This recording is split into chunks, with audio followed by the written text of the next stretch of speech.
បងប្អូនអាเพจទីទីសពនេះក៏ជាเพจបោកដែរនេះបងប្អូនអើយវីដេអូខ្ញុំផុស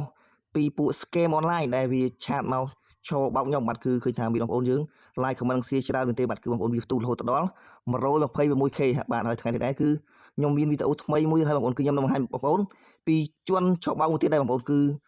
វគ្គនេះដែរគឺខ្ញុំបង្ហាញបងប្អូនពីជួនឆបោកទៅលើការលក់ផលិតផល online ម្ដងបងប្អូនបាទតោះឥឡូវចង់ដឹងថា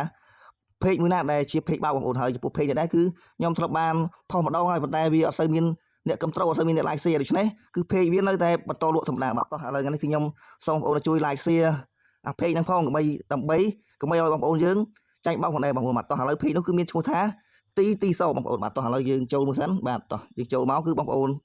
សើចបងប្អូនគឺសើចថាពាក្យថាទីសបងប្អូននេះបងប្អូនចុចអាទីសនេះមកនេះគឺជាเพจបោកដែរបងប្អូនអាเพจទីសនេះក៏ជាเพจបោកដែរបងប្អូនគឺដោយសារតែខ្ញុំធ្លាប់ទិញខោអាវនៅเพจវាយើងឃើញវាផុសមកតម្លៃទូថ្លៃយើងក៏ជួយទិញបងប្អូនហើយเพจនេះក៏ជាเพจបោកដែរបាទគឺលើកមុនគឺខ្ញុំធ្លាប់បានផុសហើយខ្ញុំធ្លាប់បាន report ទៅលើเพจវាដែរប៉ុន្តែយើង report ទៅវាផុសអត់បានប៉ុន្តែក្នុងរយៈប្រហែលជាចូលមួយខែកន្លះទៅ2ខែបងប្អូនឃើញថាខ្ញុំ report ទៅខ្ញុំក៏រវល់អត់បាន report វាចាប់ដើមផុសបងរៀលមកទីគឺតេតងនឹងការផុសលក់ខោអាវស្រីខោអាវប្រុសខោអាវកីឡាបងប្អូនវគ្គមុនគឺខ្ញុំផុសទៅเพจហ្នឹងវាផុសបានទេវាស្រាប់ផុសតែជាមួយខែជាងប៉ុន្តែឥឡូវខ្ញុំរវល់ទៅវាចាប់ដើមផុសលក់ទៅបងប្អូនបើសិនជាបងប្អូនស្អប់ពួកឆបោកដើម្បីយើងចូលរួមទាំងអស់គ្នាបាទគឺកុំឲ្យមានពួក scam online ដែលបោកបាទគឺជាជួនខ្មែរយើងបងប្អូនគឺខ្ញុំស្អប់មែនទេបងប្អូនហើយបើសិនជាបងប្អូនឃើញវីដេអូនេះហើយបងប្អូនកុំភ្លេច like share ផងដើម្បីឲ្យបងប្អូនយើងបានដឹងកុំឲ្យចាញ់បោកពួក scam ពួកថោកទាបពួកជននិយាយថាពួកជនបាត់សង្គមបងប្អូនមានតែពួកនេះនិយាយចំទៅវាអត់មាន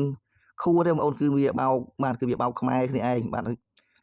វានិយាយចំទៅពួកនេះគឺវាពួកអាចរាយបណ្ដោយបងប្អូននិយាយថាម៉ែឲ្យវាបង្កើតមកគឺអត់មានប្រយោជន៍គឺវាបោក